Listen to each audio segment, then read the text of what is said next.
pause sur Europe 1. Dimitri Pavlenko, vous recevez ce matin le constitutionnaliste Jean-Philippe de Rosier. Bonjour Jean-Philippe de Rosier. Bonjour. Bienvenue sur Europe 1. Vous êtes professeur en droit public, vous enseignez à l'université de Lille, auteur d'un blog intitulé La Constitution décodée. Il y a du travail en ce moment à ce sujet.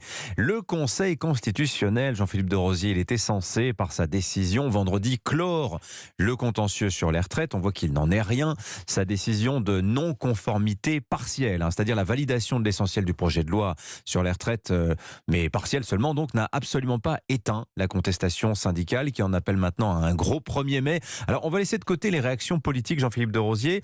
On va regarder ce qu'a validé le Conseil constitutionnel vendredi, ou plutôt, peut-être prenons les choses dans l'autre sens, qu'ont retoqué les sages exactement, Jean-Philippe de Rosier. Alors ils ont retoqué ce que dans notre jargon de constitutionnaliste on appelle les cavaliers sociaux, c'est-à-dire, vous savez, on s'en souvient, le gouvernement a fait le choix de passer par une loi de financement de la sécurité sociale, ce qui veut dire une loi budgétaire, et on ne peut pas mettre tout et n'importe quoi dans une loi budgétaire, et les dispositions qui n'ont pas leur place dans ce type de loi s'appellent des cavaliers, une espèce des cavaliers sociaux, donc ce sont des dispositions qui n'ont pas d'impact ou un impact trop indirect sur le budget de la sécurité sociale. Alors j'ai lu beaucoup de vos confrères réagir, vos confrères constitutionnalistes, à la décision du Conseil constitutionnel qui s'impose donc, mais cette décision vous paraît-elle bien fondée en droit, bien motivée? Je vous pose cette question ce matin, Jean-Philippe de Rosier, parce que par exemple votre confrère Dominique Rousseau estimait dans les colonnes du journal Le Monde ce week-end que ce n'est pas le cas. C'est pas bien fondé en droit, c'est pas bien argumenté ces décisions de vendredi. Alors Dominique Rousseau a dit beaucoup de choses avant la décision, puis après la décision, qui ne m'ont pas surpris, en tout cas ses propos après la décision. La décision du Conseil constitutionnel dit le droit. Et effectivement, notre rôle de juriste est de l'analyser et le cas échéant de la critiquer, c'est son avis, qu'elle n'est pas bien fondée. Elle n'est guère surprenante en réalité. On aurait espéré, et moi le premier, que le Conseil constitutionnel fasse peut-être preuve d'un petit peu plus d'audace et qu'il retienne que effectivement le véhicule législatif sélectionné, cette fameuse loi de financement de la sécurité sociale, n'était pas adapté parce qu'il n'a pas été imaginé pour faire une telle réforme. Le fait que ça n'a pas été voté par le Parlement non plus, par l'Assemblée nationale. Alors ça, c'est encore moins surprenant, parce que c'est déjà arrivé. Le 49.3 est un article de la Constitution qui peut tout à fait être utilisé, et il est même arrivé que des lois soient adoptées sans même avoir été votées par le Sénat. Or là, il y a eu un vote du Sénat. Donc la décision n'est pas véritablement surprenante. Encore une fois, comme je le disais, on aurait aimé qu'elle soit peut-être un petit peu plus audacieuse. Elle aurait pu être plus protectrice des droits du Parlement, précisément. Retenir que le Parlement a été quelque peu malmené, notamment au Sénat. Plusieurs milliers d'amendements ont été retoqués, déclarés irrecevables. Alors, le Conseil constitutionnel a aussi pointé qu'il y avait eu par exemple des erreurs d'estimation, des erreurs de chiffrage, qu'il y avait eu cumul de procédures, que c'était assez inhabituel, mais bon, il n'y avait pas de faute constitutionnelle, estime le Conseil. Ce cumul de procédures de façon inhabituelle, mais qui n'est pas inconstitutionnel dans le cadre de ce débat-là.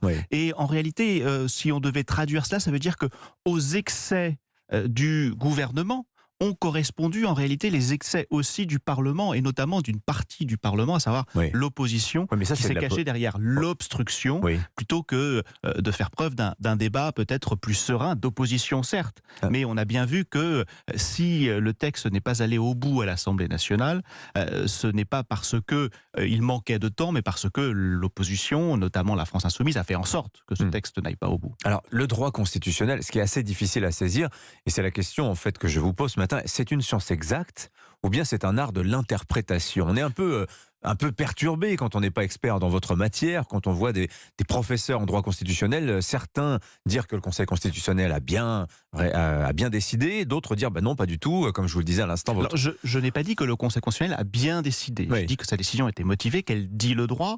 J'aurais aimé qu'il aille plus loin, et effectivement, une autre voie aurait été possible, ce qui me permet de répondre à votre question. Non, le droit constitutionnel n'est pas une science exact.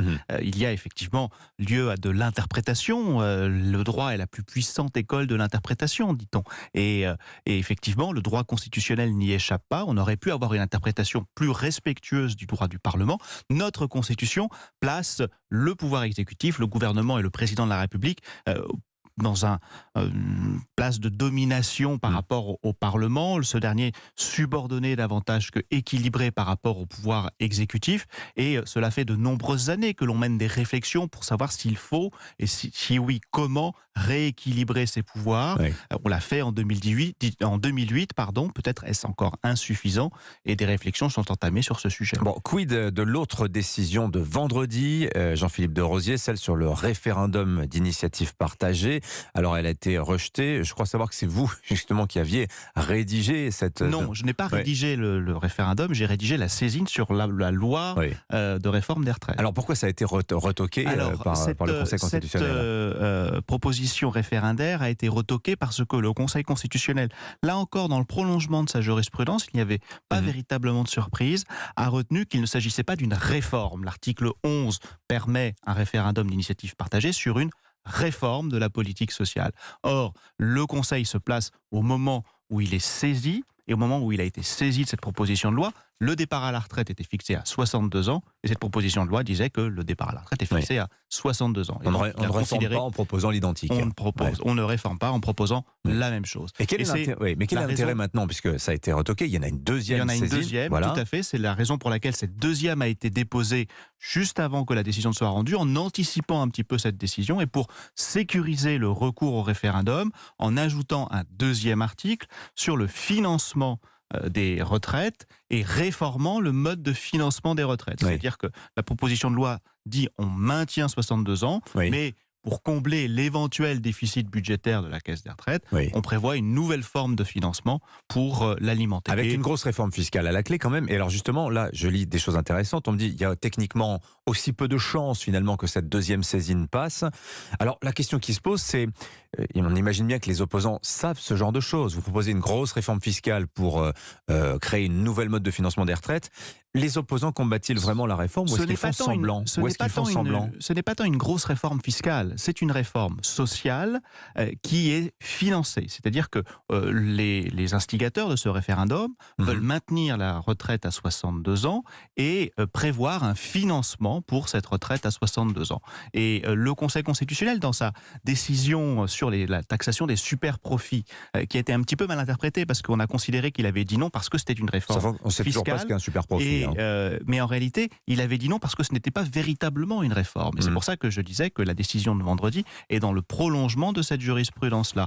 Et là, moi, je ne suis pas aussi pessimiste que ceux que j'entends sur précisément ce deuxième RIP. Je pense qu'il a ses chances, nous le verrons le 3 mai, mais il y a là matière à réforme, et le fait que cette réforme soit financée devrait effectivement permettre au Conseil constitutionnel de la rendre recevable. Merci Jean-Philippe de Rosier d'être venu nous voir sur Europe 1. J'invite les auditeurs qui s'intéressent à aller voir votre blog, La Constitution décodée. Bonne journée à vous.